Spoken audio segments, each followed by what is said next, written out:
have been flying. I started flying in 1985, which I'm sure was before anybody here was born.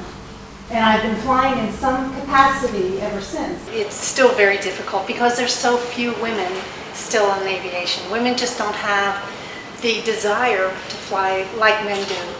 The women that do get into aviation do very well because they're very interested. As you can see, in basically a very short period of time, since man first came to Earth to where we are today, in the last 100 years, which is a tiny little sliver in the whole span, is powered flight.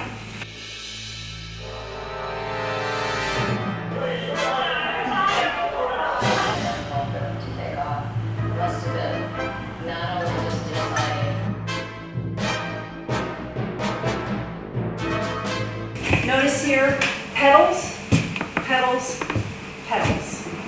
Basically all three do the same thing.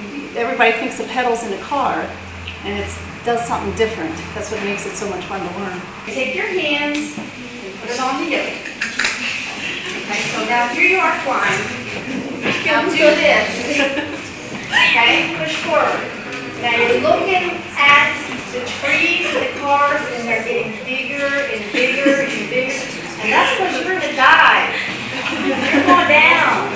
Okay, so what you want to do real quick is pull back.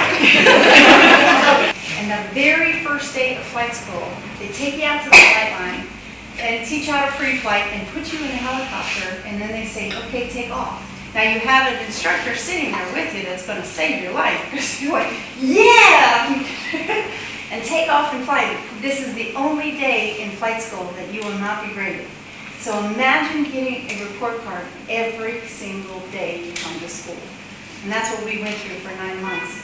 So it was a pretty intense time, a lot of studying, and flying 6-7 hours, you're out at the flight line. If a lot of these girls probably had no idea about any of this even existed, or that maybe they had thoughts about it, or they see airplanes, and something like this will help them to pursue, at least make some calls, or can we go out and talk to some people at an airport or flight school.